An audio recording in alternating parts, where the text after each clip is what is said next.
Hello guys welcome back to my channel. आशा करी তোমরা সবাই খুব ভালো আছো, আমিও খুব ভালো আছি। তো কালকে আমরা তো এখানে চলে এসেছি, যেটা তোমাদের সাথে আর ব্লগ করা হয়নি কেন কি একটু ব্যস্ত তো ছিলাম। আর বহরমপুর থেকে আসার পর বেশি দিন ছিলাম না, 3-4 দিনই ছিলাম।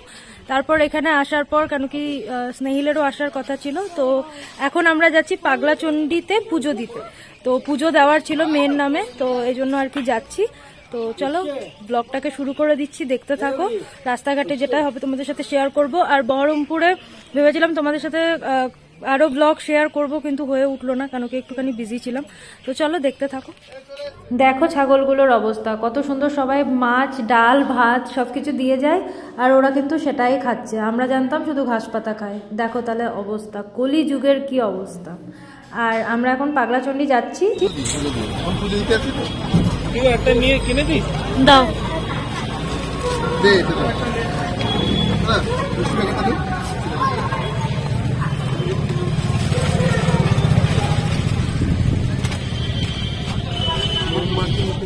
তো আমরা দেবগ্রাম বাজারে এসেছি, এখান থেকে একটু ফল কিনলাম আর কি ঠাকুরের জন্য, আর মিষ্টি কিনলাম। আর এখানে দেখো বাজার বসেছে, কি সুন্দর বাজার বসেছে। আর তারপরে আমরা চলতে লাগলাম। আর এই গ্রামের যে একটা দৃশ্য, মানে কি বলবো, চারিদিকে একদম সর্ষে ফুলের ক্ষেত আর অসম্ভব একটা গ্রাম্য যেটা মানে পরিবেশ, এত ভালো লাগে আমার, খুবই ভালো লাগছিল যেতে। আর আমরা টোটোতে করে যাচ্ছিলাম, তো বেশ ভালো লাগলো। আর তোমাদের আর একটা কথা বলিনি যে আমার এরকম মানত ছিল, মানত ঠিক বলবো না, মানে আমার মেয়ে অসুস্থ ছিল, হওয়ার পর তোমরা জানো, সবই তোমাদের কাছে জানা। তো তখন আমি ঠাকুরের কাছে চেয়েছিলাম আর কি সব ঠিকঠাক হয়ে যাওয়ার জন্য। তাই আমার পুজো দেওয়ার ছিল, এখানে একটা পুজো দেওয়ার ছিল মা পাগলির কাছে, আর ছিল বুড়ো শিবের কাছে, আর আমাদের ঘরের যে মা কালী আছে তার কাছে। এই তিনজনের কাছে আমার পুজো দেওয়ার ছিল। তো আজকে মা পাগলির কাছে এসেছি, কালকে বুড়ো শিবের কাছে যাব। তো বাস এটাই। আর যখনই অবশ্য এখানে আসা হয় মা পাগলির কাছে পুজো দেওয়ার জন্য, এমনিতে তো আসি।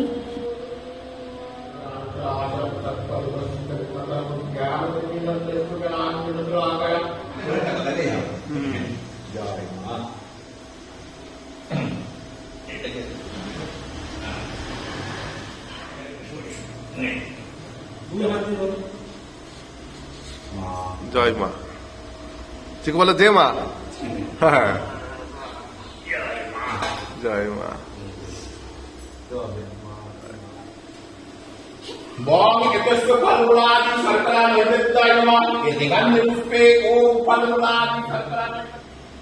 জয় মা।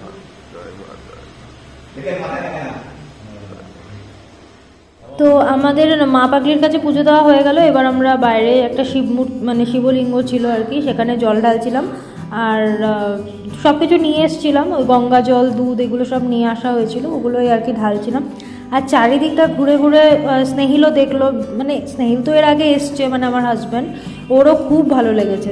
তো যাই হোক, বেশ ভালো লাগলো পুজোটা দিয়ে, মন থেকে এত শান্তি পেলাম না আমি যে কি বলবো।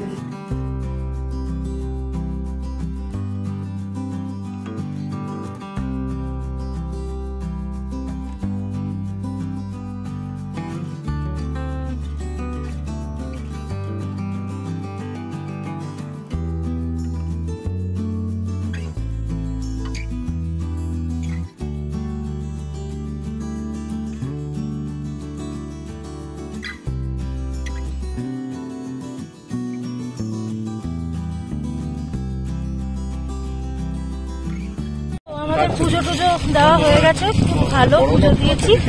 আর এবার আমরা যাচ্ছি বাড়ির দিকে। তো